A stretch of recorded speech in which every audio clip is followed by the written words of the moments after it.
ये साधना विशेष तौर पे आपके मन में जो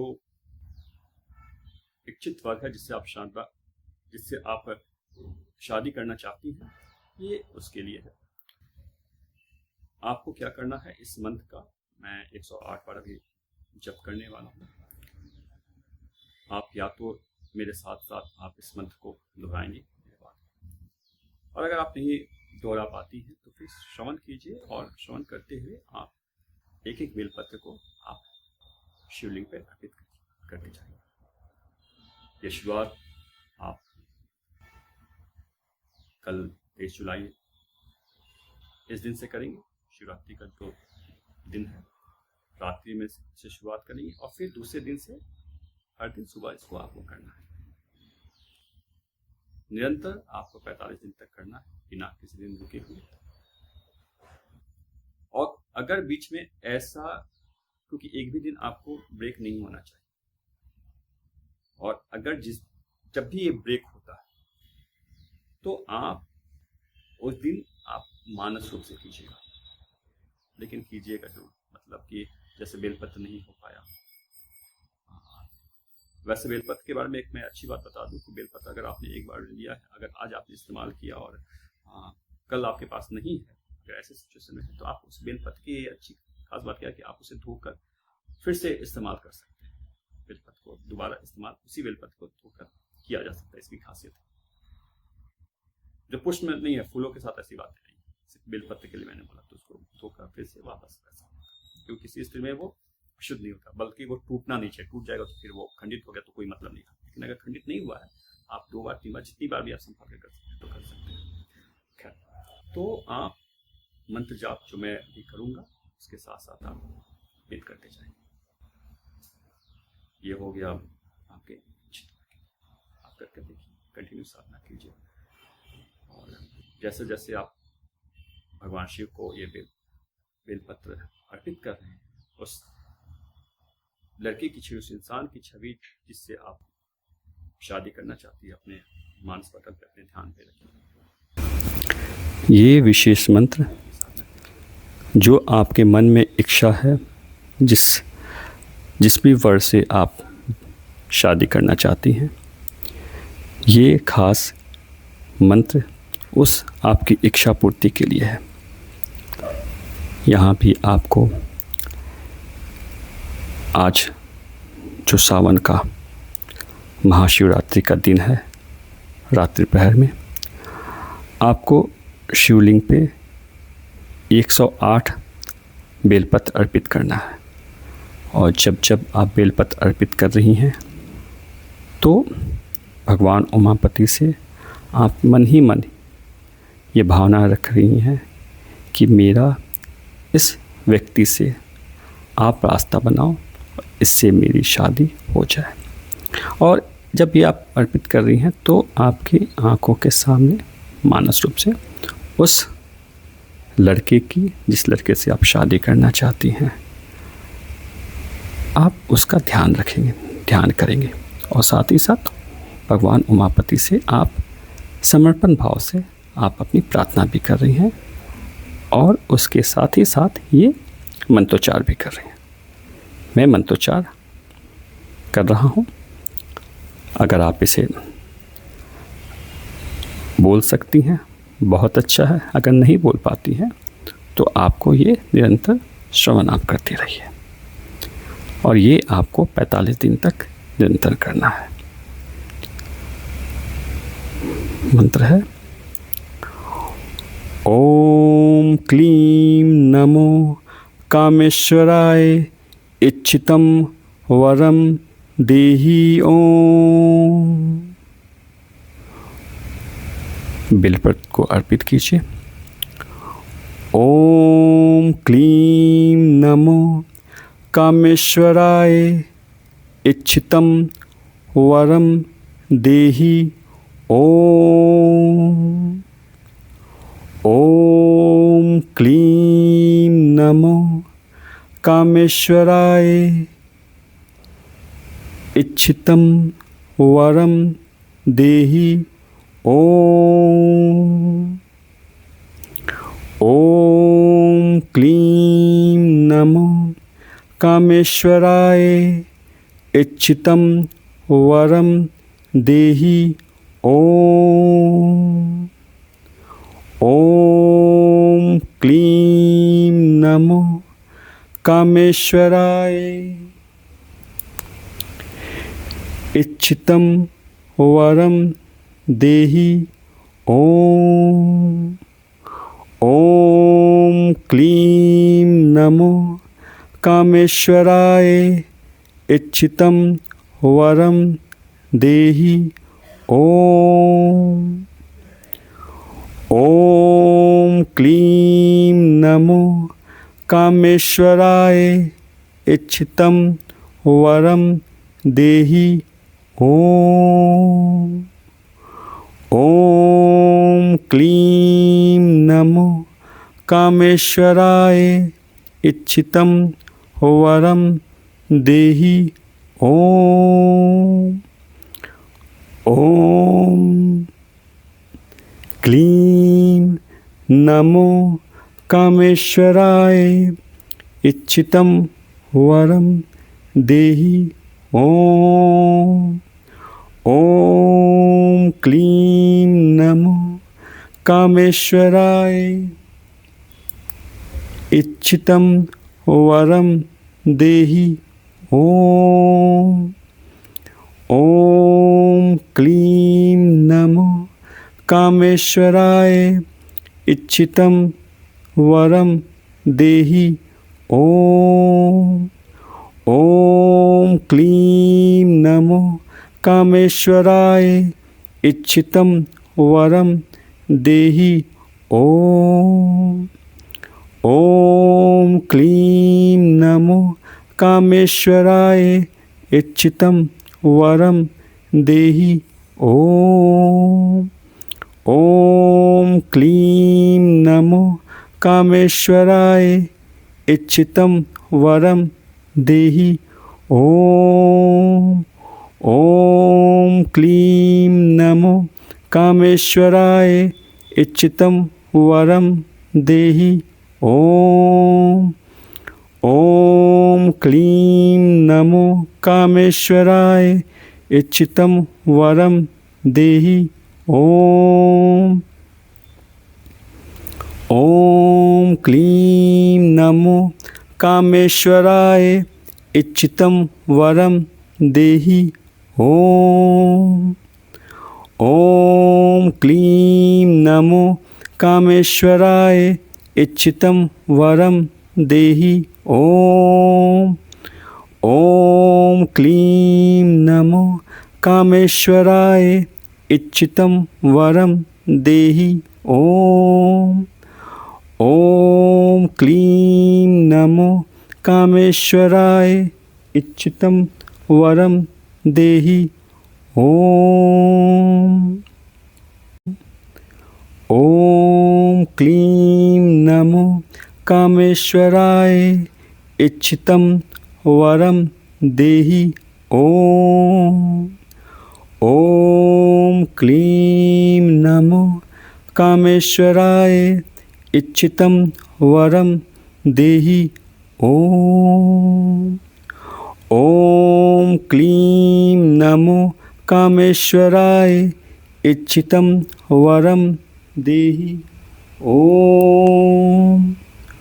ॐ क्लीं नमो कामेश्वराय इच्छितं वरं देहि ॐ।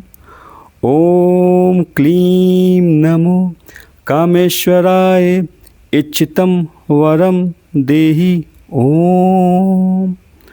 ॐ क्लीं नमो कामेश्वराय इच्छितं वरं देहि ॐ।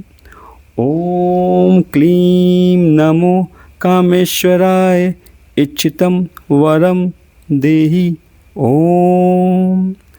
ॐ क्लीं नमो कामेश्वराय इच्छितं वरं देहि ॐ। ॐ क्लीं नमो कामेश्वराय इच्छितं वरं देहि ॐ।